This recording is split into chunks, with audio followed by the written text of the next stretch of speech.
Mazzella here again for Small Business Digest. And all the way from the District of Los Angeles, we have a very interesting guest, one I'm looking forward to hearing more about. He's Sean Scott. He's with us today.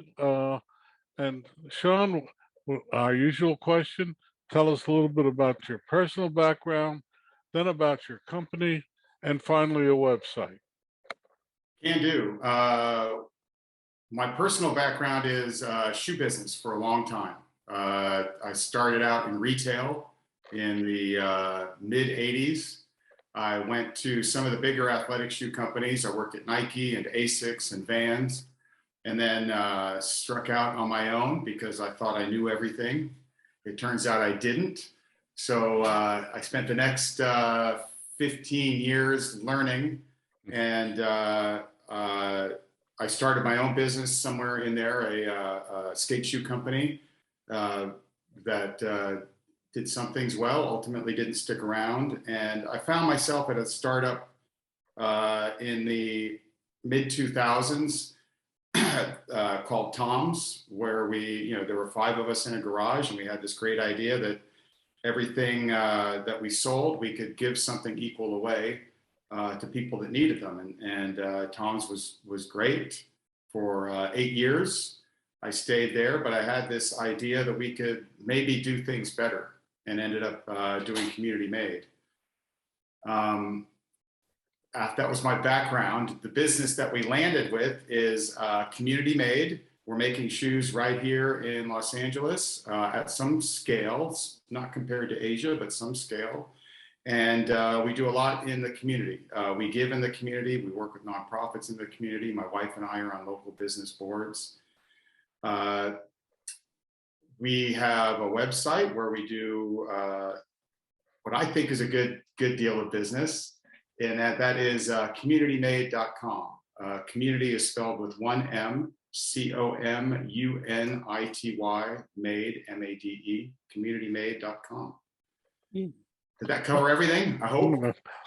That's just the start of things, but there's more. There's more.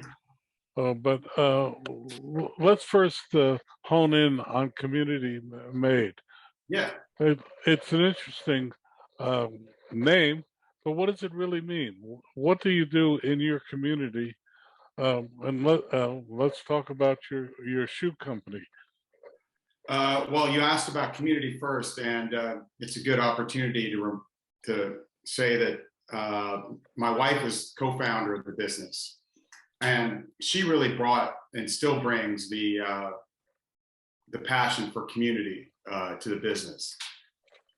And we really arrived at it separately. She really felt like a business should be involved in the community where it operates. It should be part of the community, not simply something that pulls profit from the community.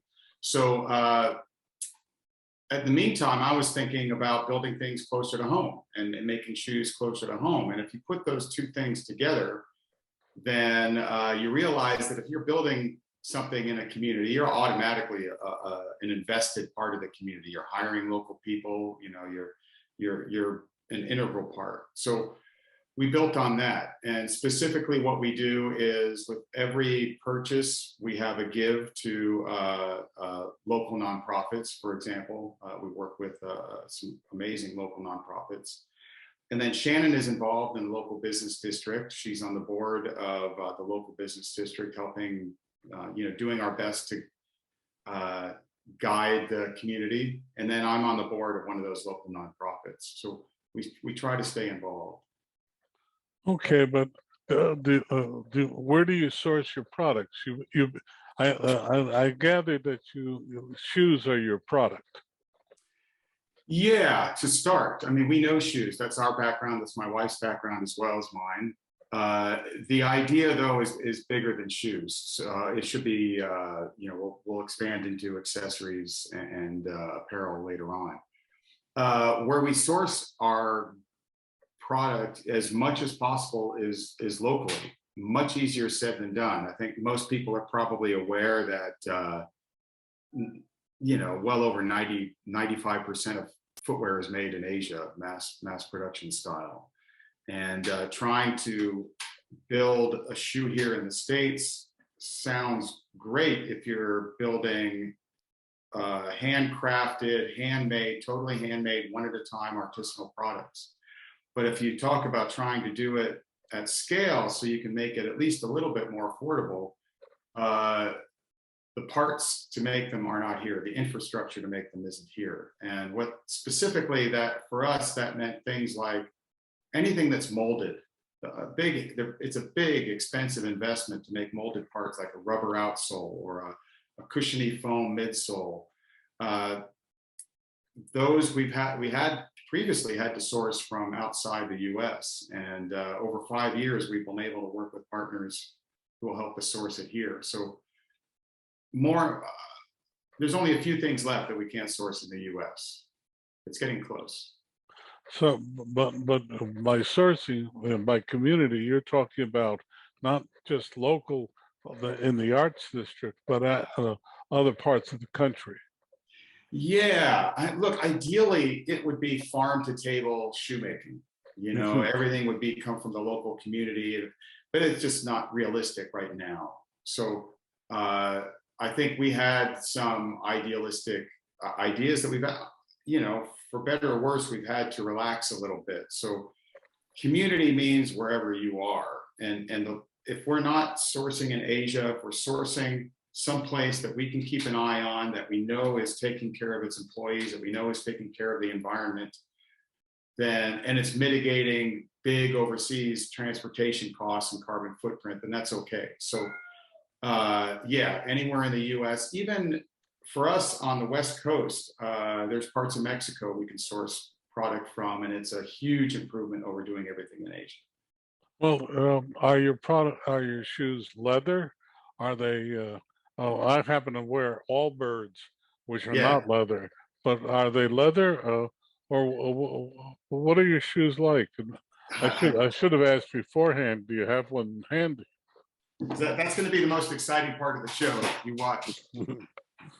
We make casual athletic shoes. We're in LA, so the demand is, you know, sneakers, casual athletic, and it's even though I come and my wife comes from a pretty hardcore performance background with Nike and Asics and even Vans, we're making casual shoes. So they can come from, forgive me, these are worn, these are mine. They can be very casual, straightforward sneaker, leather, up to something a little more fancy and fun. Again, it's very heavily worn, but this. And then we've even, to your Allbirds point, we now have 100% knitted uppers available out of the U.S., which wasn't available. We're among the first to do it. Okay, let's bring that shoe up there. Now, what's the upper part of it made of? It's engineered knit, so it's all computer stitched. It's recycled PET, so it's recycled polyester. Typically, it comes from post-consumer bottles, but it may also come from the ocean as well. So now of that, which parts of it are still domestically made, and what parts are do you still have to get overseas? The upper is 100% domestically made. The bottom unit, this particular one did come from Asia, but it is now available in the US. So in the future, they'll be available in the US. What is not available in the US is this little guy. The laces are still, they're not made in the US. Well, there are, but they just don't service smaller businesses so well. Okay. But everything else is US sourced. Well, let's say things like thread or, you know, some internal parts, but we're working on it. Okay, let's bring your fancier one up, if we may. It's okay. I'm going to hold it at a distance because it's been a little worn. Now, is that better yet? Which of those parts are domestically made?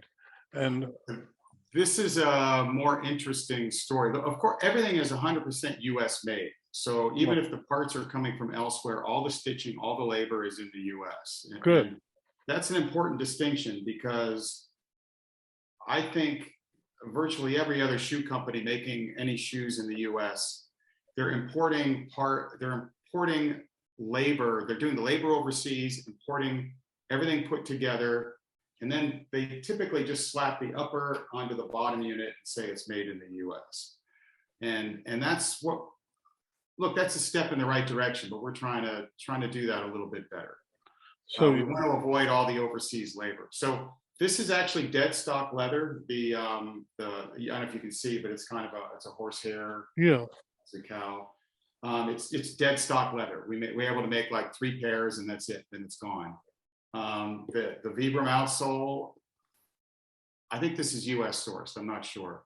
Vibram's been the ones working with us to make things here in the U.S. okay. And then the midsole is super interesting. We developed this midsole technology with Blue Maca.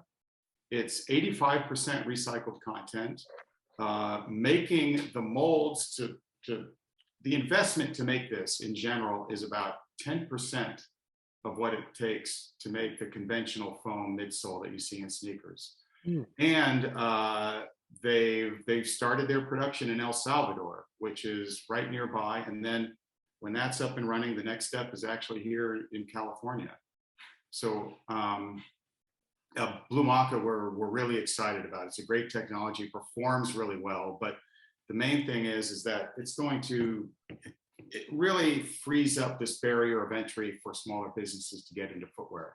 And that's kind of the beauty of what we're doing, is that right now, if a brand wants to get into footwear, say you're a mid-sized apparel brand, you want to get into footwear, the assumption is that you have to invest hundreds of thousands, even millions of dollars in tooling costs, inventory costs, and you don't see a return on that investment for 2 years. And you have to predict a year and a half, 2 years in advance what colors and what sizes are going to sell. It's a horrible way to do business. And if anybody's thinking about getting into the footwear business right now, if I was them, I would hesitate. I don't know that I would do it. But shortly, people like Community Made and some others, you're going to be able to have a tenth that cost barrier of entry, you know, tens of thousands of dollars instead of hundreds of thousands of dollars to get into the footwear business. And you don't have to carry a year's or 6 months worth of inventory that you had to buy a year and a half ahead of time. Because we're making things closer and because we're doing a lean production style, you can carry less inventory. You don't have to predict so far out. If your inventory gets depleted too quickly, you can react more quickly and address it. If one color doesn't sell, you didn't overinvest in it and then have to destroy that inventory on the end, you know, which is what's happening at fast fashion now. So if I'm talking too fast, slow me down. No, you're doing a great job. Yeah. But now, how do people find your product? Are you in stores or are you off of your website? Yeah, that's an important question. Thanks for asking. We do the bulk of our business online at communitymade.com. We have a store here in the Arts District it's a beautiful, if anybody comes to LA, please come to the Arts District. It's just a great place to visit, great people, and it's a great neighborhood and we love the store. The idea of Community Made is that we take this model elsewhere to other communities. So I think from where we are, we can service the Western United States, or at least the Southwest United States. But this model probably also, it needs to be in the West or the Midwest so that we can service those areas of the country without having to ship things all over. So we'll have a store there and a hub there and production there. And then honestly, community, like I said, is where you make it. So for us, where you buy Community Made is always going to be online, but in strategic communities, the right communities, there will be stores and hubs as well. Okay. Well, let's back up a minute. You keep saying community, but it's only with one M. So please spell out your website for our audience. Thank you. Community Made with one M. Thank you for being my salesman, Don, by the way. I appreciate that. Community Made with one M, COMUNITY and then made, M-A-D-E, one word, communitymade.com. Okay. Well, now the $64 question. What do your shoes go for? That is actually a $200 to $400 question. So Okay. they're roughly $200 to $400 a pair. The ones that you buy retail off the shelf. Okay. But having said that, who are your customers? Who buys your product? Uh, Anybody who's interested in doing right by people and planet. Obviously, at $200 to $400, they're not a casual purchase. You know, it's a deliberate purchase. So, really, somebody who's interested in really buying the best product they can from an organization that cares about people and planet. I think if people, all the stories that you hear about human rights abuse, sustainability abuses, and overseas mass production, they're true. It's not just rabble rousing. It's not just people screaming. It's there. I spent 30 years doing it. I saw it all the time. So we really do, as a global community, need to find a better way to make things. So you're in effect saying that if you feel as strongly about these issues, you have to pay up by paying a little bit more right now. Yeah, and yeah, that's exactly right. But I'll put a little bit of a spin on it, in that the price that you're paying for a community-made shoe is the real cost.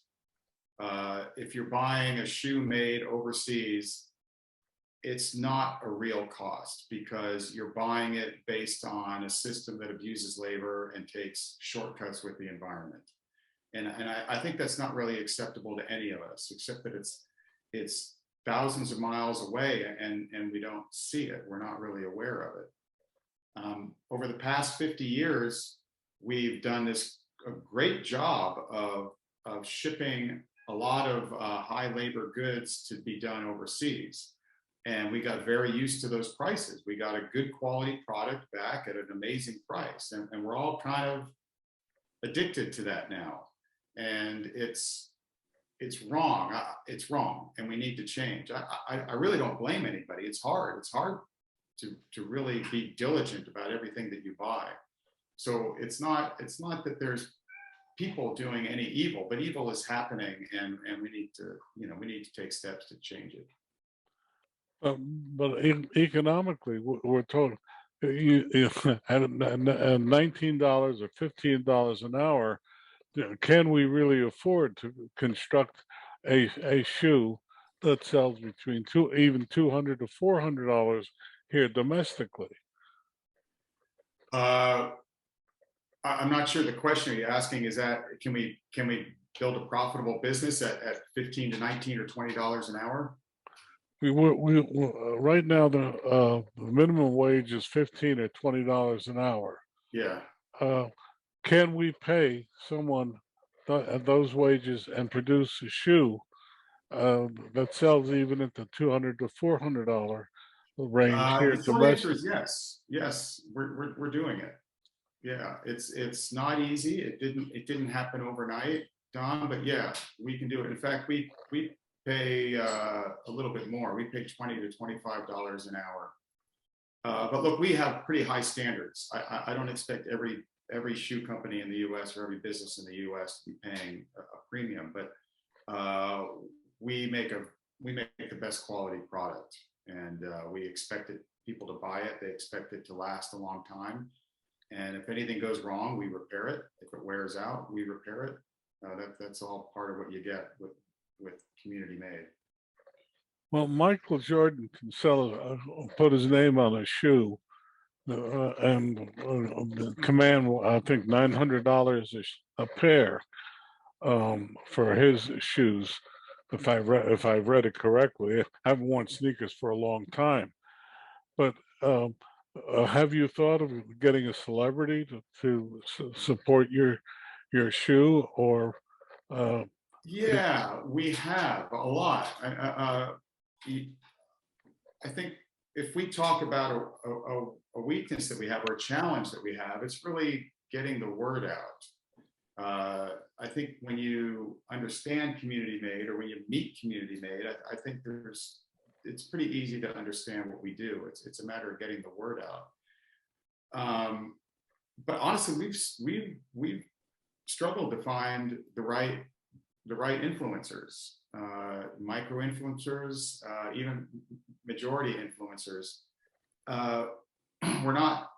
We're not in a position to pay a celebrity, and we probably wouldn't.